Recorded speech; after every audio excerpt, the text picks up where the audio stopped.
Hi students, today we are doing a theory that is on Carl Rogers' thoughts about person-centered importance in the therapy.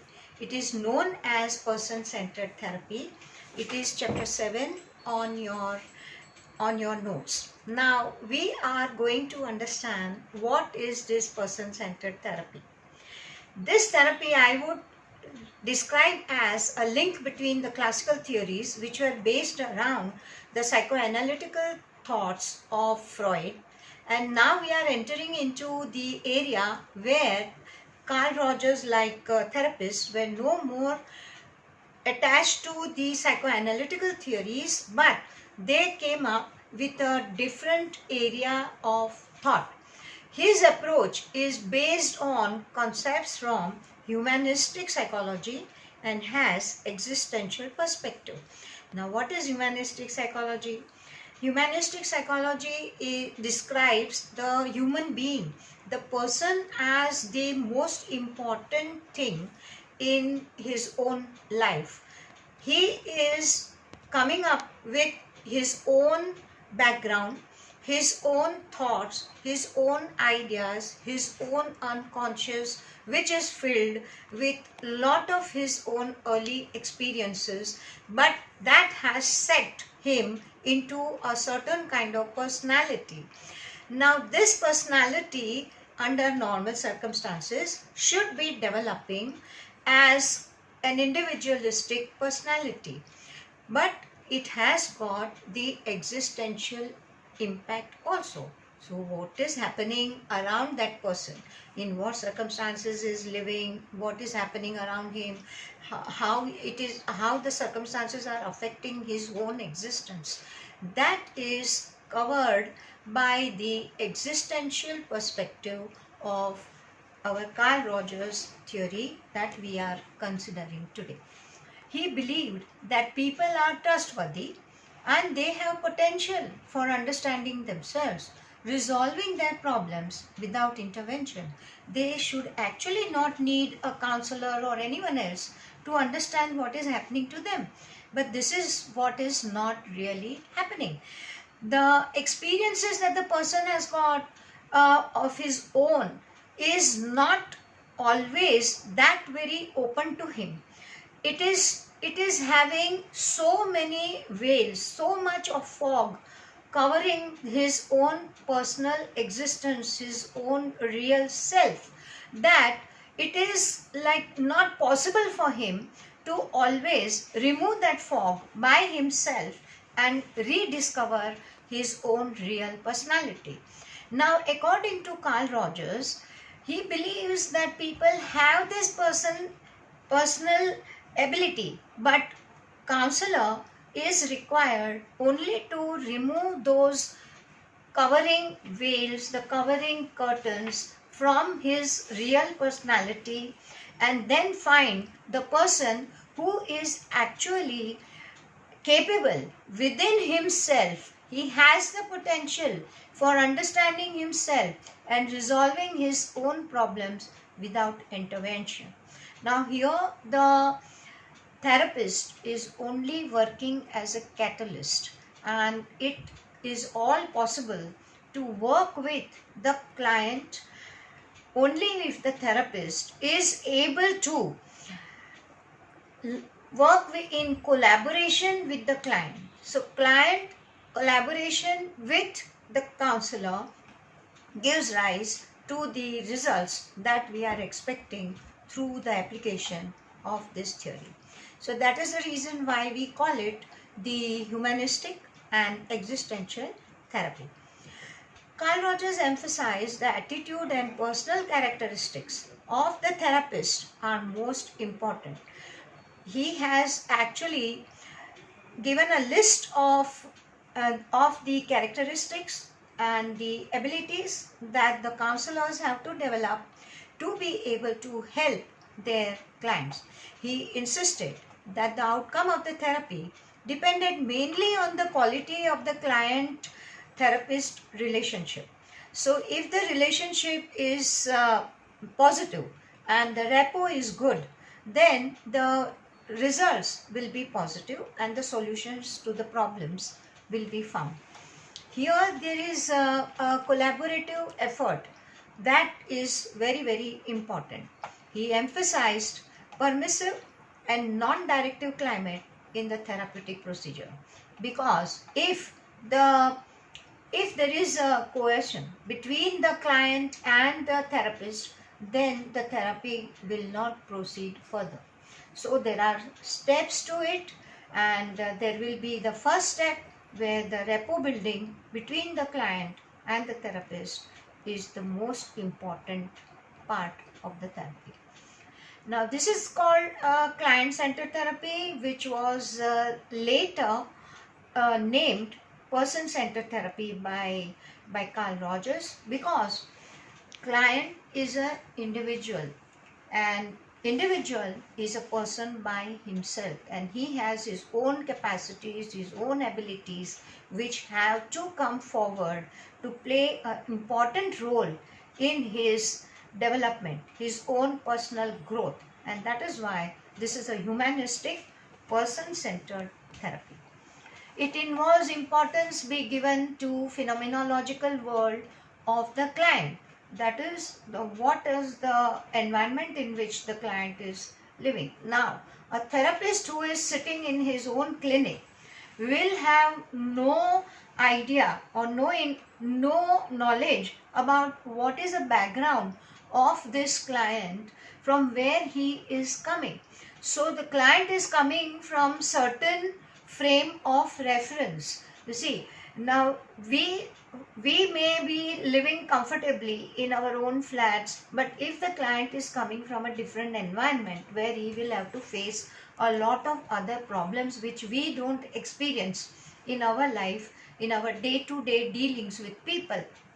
So in that case, to understand the client's problems, from where he is coming, what is he experiencing every day, we need to enter into his frame of reference.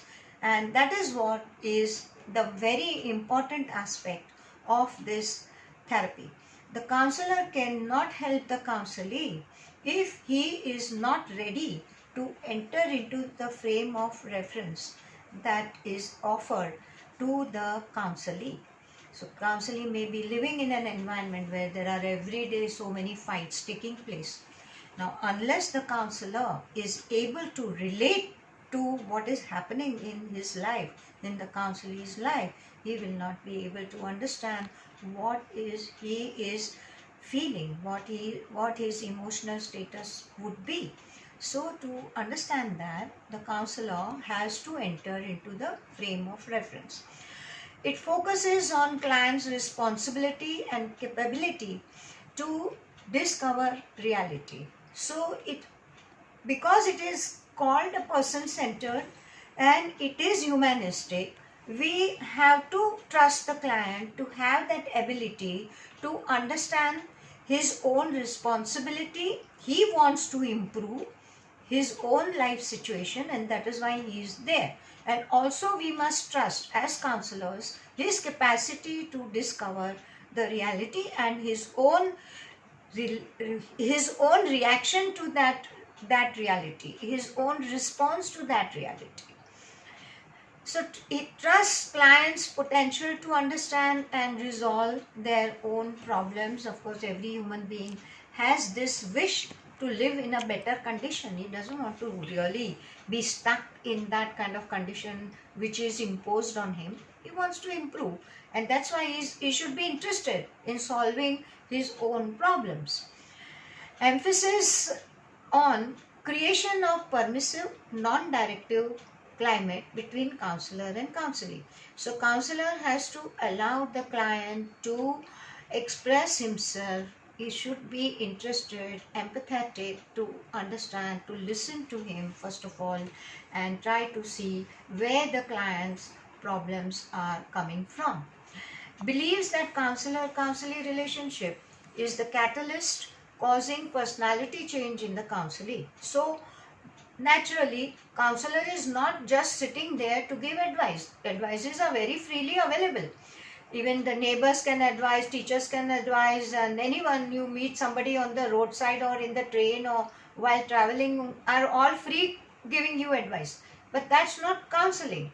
We are not interested in giving any advice. Actually, we have to build that rapport where the counselee is able to talk freely about whatever comes to his mind to the counselor with the trust in the counselor, which would help the therapy to go forward by understanding the situation in the right light. It omits diagnostic procedures and convictions. Here we do not expect the client to go through all kinds of diagnostic testing that is done, like whether he is depressed or whether he is having anxiety problems or no. We just accept the client as he is, as he comes to us, and we try to help the client.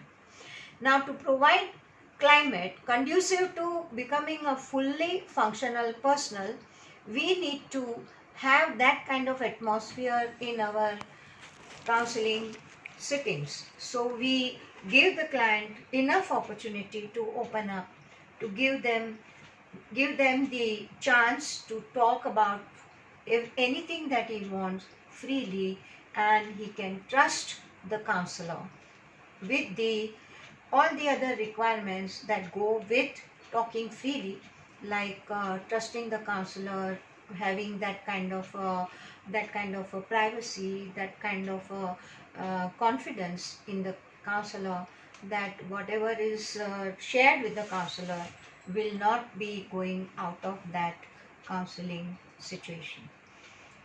To facilitate growth process, unable to cope with future problems. So this therapy is almost like it's like a training program. It's like teaching the client not only to solve the current problem, but also to help the client to understand the what is the way his mind is working, how he is reacting to the situations, how he is getting stuck with existential problems, and how he can then solve his own problems for future also.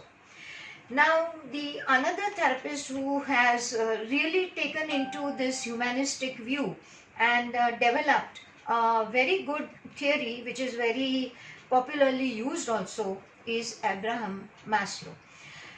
His developed humanistic trend in psychology, and he advocates human capacity for actualization. So, according to Maslow, it is like every human being wishes, or deep down there is a desire to actualize. Now, what is actualizing? Actualizing is that you reach your peak of the potential that is possible to really help you to get out of all kinds of problems. It gives you the capacity to solve your problems and reach to the peak, that star on that pyramid, where you will be actualizing all your potential, you will be actualizing your capacities, your hidden capacities are opened up, they are coming to the fore to help you to grow. He writes to Psychopathology of the Average, and he believed that normals may never extend themselves. Now, when we call this person is normal, he is doing his work very well. He is coming to work, he is going back to home, he is spending time with his family, he is providing his family with all the needs and requirements. Fine. That is what is expected of him. But is he going beyond that? No. A normal person is satisfied. He is happy with whatever he is doing and whatever he is achieving, whatever he was expected to do, and he is happy that he is fulfilling those expectations. Now, these normals may never extend themselves. Okay, so that is where he says that the normal is something which is mediocre. It does not help you to grow. Okay, so it is kind of a pathology of the average people. Most of the people are happy being normals citizens. Now here we should understand one more thing. People may grow in their career, in the sense that they start with say ordinary uh, clerk jobs, then they become some executive, then they become the area managers, and they go up in their hierarchy in their career. But this does not mean that they are reaching their actualization. Okay, so there is a difference between just progressing in the career and really reaching the actualization in life.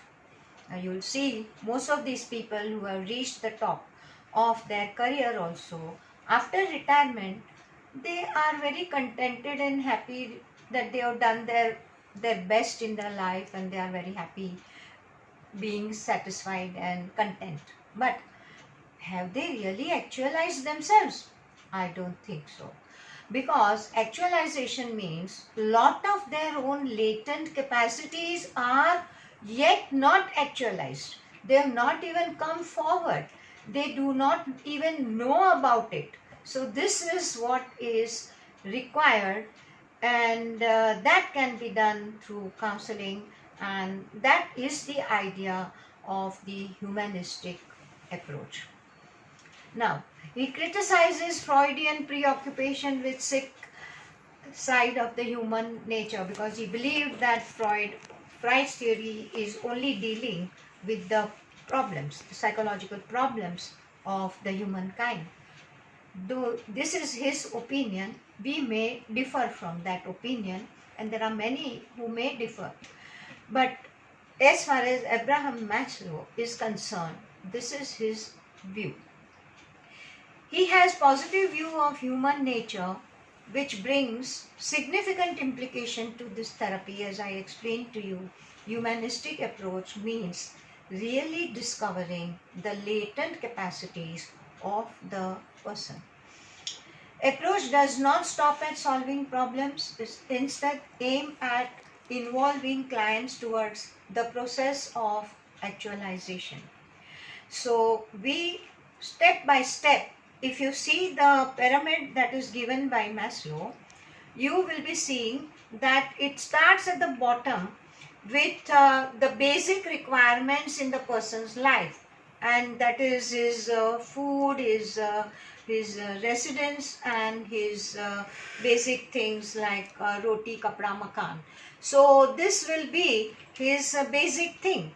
But as this layer of his pyramid is satisfied, the person moves on to the next level of the pyramid, which is he wants to be belonging, he wants to be a social being, he wants to be having good relationship with all the other people, and like that he will be growing in his capacities as he grows up towards the actual end of the pyramid, the top of the pyramid, which is the self-actualization. Now, Carl Rogers describes 4 characteristics providing general direction of therapeutic process.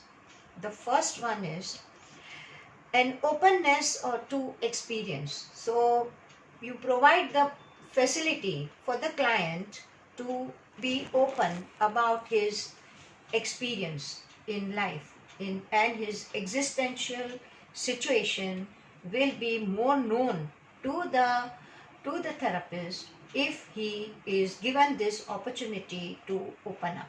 That means the therapist has to be very good listener, and he has to listen more, talk less, and whatever he is listening is a part of the data that he will be using later on to help the client to reach the actualization, to improve his own capacity, improve his own situations, and solve his problems. The next one is trust in themselves. We have to, as counselors, allow the client to develop that self-confidence. If the client is lacking in his self-esteem, self-worth, he is not aware about what are his capacities, and his all the capacities are blocked because of his existential situation.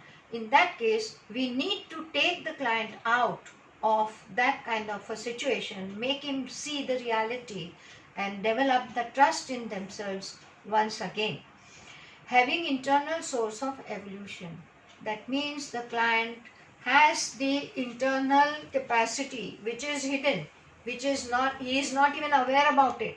The counselor's job becomes to make him aware about his capacity. Like we may tell the client, why do you feel that you cannot say do this? Why can't you do this exam? Why do you feel? It is so many people are doing it, and they are doing it quite okay. They are not scared of doing it.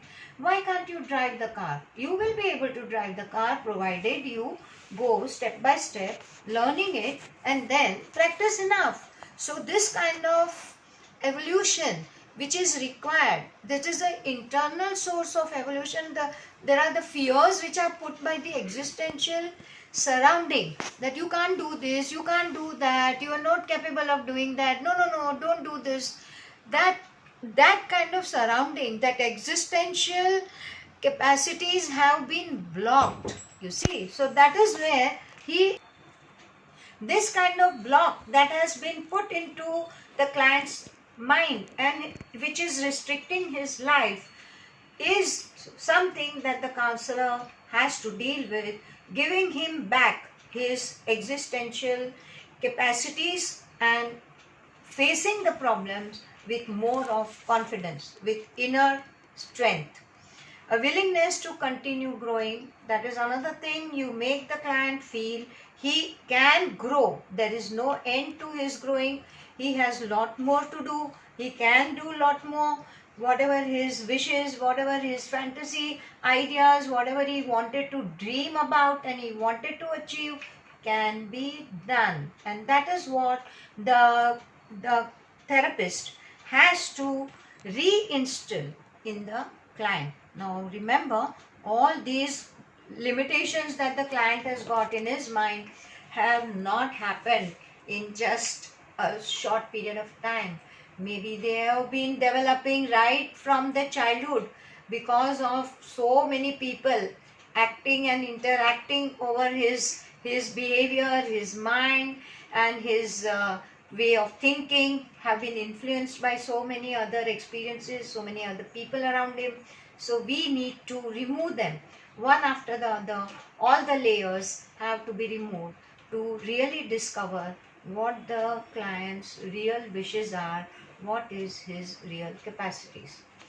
Now, client-therapist relationship, as we have seen in the beginning itself, is very important in this therapy, because as you can see from our discussion here, that whatever the client achieves in the therapy is very much dependent on what the counselor is and how the counselor is able to support the client's abilities and his way of thinking, how much he can enter into his frame of reference and help him grow out of his own limitations which he has created for himself.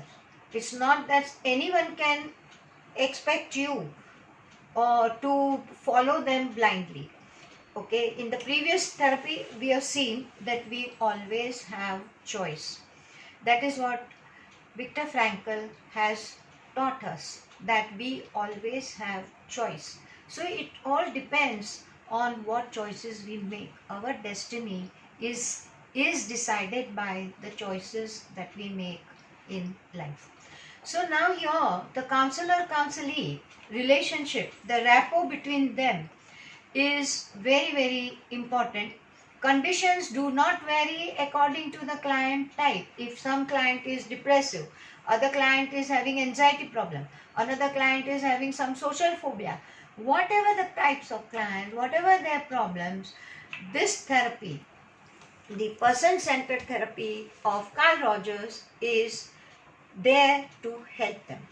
Now, significant personality change does not occur except in the rapport, in the relationship which is developed between the counselor and counselee.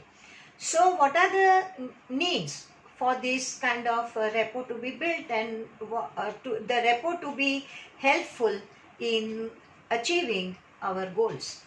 Counselor and counselee are in psychological contact.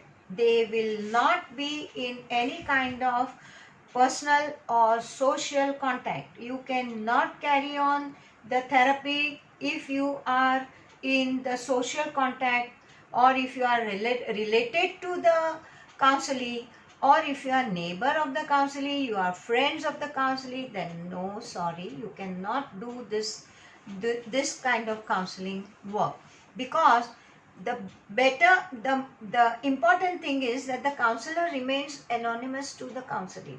Only what is required in the counseling situation is revealed to the counselee. So therefore, this kind of counseling cannot be carried out on a roadside, or while traveling in the bus or train or plane also, or while going somewhere or meeting somebody in the restaurant, or it cannot be done.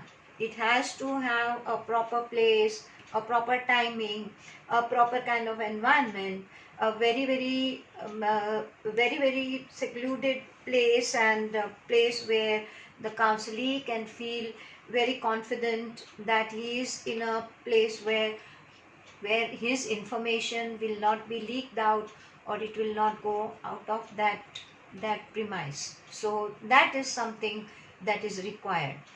So they have to be only in psychological contact. No social contact is desirable here. It's actually not required. It will go against the therapy. Counselor is experiencing incongruency. Incongruency is that he is disturbed, he is confused about his life, he wants to achieve more, he is not able to do that. So he is not very happy and contented with the kind of life that he is living, and he is having maybe psychological other serious problems also, like anxiety problem, or problems with so many kinds of fears, or he gets into the angry mode and he just forgets about whatever he is doing in that circumstance. So that spoils his relationship, his living conditions. Counselor is congruent, integrated in the relationship. Now, just on the other side, the counselor is supposed to be congruent. He is always present. He is present mentally, physically for the counselee, and he is integrated in the relationship. He is not judgmental about the counselee's behavior. So being non-judgmental is one of the most important and basic thing in client-centered therapy. The therapist displays unconditional positive regard, real caring, acceptance of the counselee. So he is non-judgmental. He is taking counselee as a human being, as a person with lot of capacities which are for some reason just blocked, and he has a positive regard, he has a respect for the counselee, and all this he is demonstrating through his behavior, the way he talks, the way he receives the counselee, and the way he makes the counselee trust him. This is the real caring, and that is the empathy that is required in this kind of relationship. And he accepts the counselee with whatever the faults, whatever his shortcomings, whatever his negative things, negative thinking or negative behavior. The counselor accepts the counselee. Okay, so say, to give you the example, if the counselee comes to your office and sits down on his counseling chair, and then the first thing that he announces is that I am gay. Now what is your reaction to that? You do not react to it at all. You just accept the counselee as he is, and you say, okay, So that's fine. Can you just elaborate on your feelings? Okay, so this is where you are not going to reveal your own personal judgmental side, whether you are in favor of it or you are against it, or what you hate it or you welcome it or whatever. That may be your personal feelings, but where counseling is concerned, you have to accept the counseling with whatever the positive and negative they have to offer to you as a counselor, because that is what is his problem, and he has come to you to find the solution, not to be judged by you, that whether you are good or bad, or you have done something wrong, or you are guilty of something. No, that's not. This counselor is not going to reveal his own ideas, and that's the reason why the counselor and counselee meet only for the counseling process. They do not meet outside for any kind of social contacts. So, counselor experiences empathic understanding of the counselee's internal frame of reference and tries to convey this to the counselee. So, his stance has to be accepting stance. You accept whatever the counselee comes with, because your job is not to be judgmental but to help. Communication of the counselor's empathetic understanding and unconditional positive regard is to a minimal degree achieved. So it is very important that we do have the counselor conveying to the counselee that this is a psychological meeting based only on our relationship as a counselor and counselee, and this is not something that would be judged for you to either positively or negatively. So this is how the entire therapy of uh, this Carl Rogers goes. Okay, and we have actually taken up all the points that have been discussed in this theory. So it is like we have come to the end of this theory, and there is another technique which is very closely related to this theory, and that is the Karpov method of counseling. We will be doing that also as we go further with our discussions about the various theories. This is only theory number 7. We need to be doing some 5-6 more, and we have total number of theories about 12 or 13, and that will be also discussed with the techniques that we cover for our counseling work. So bye for now, and thank you.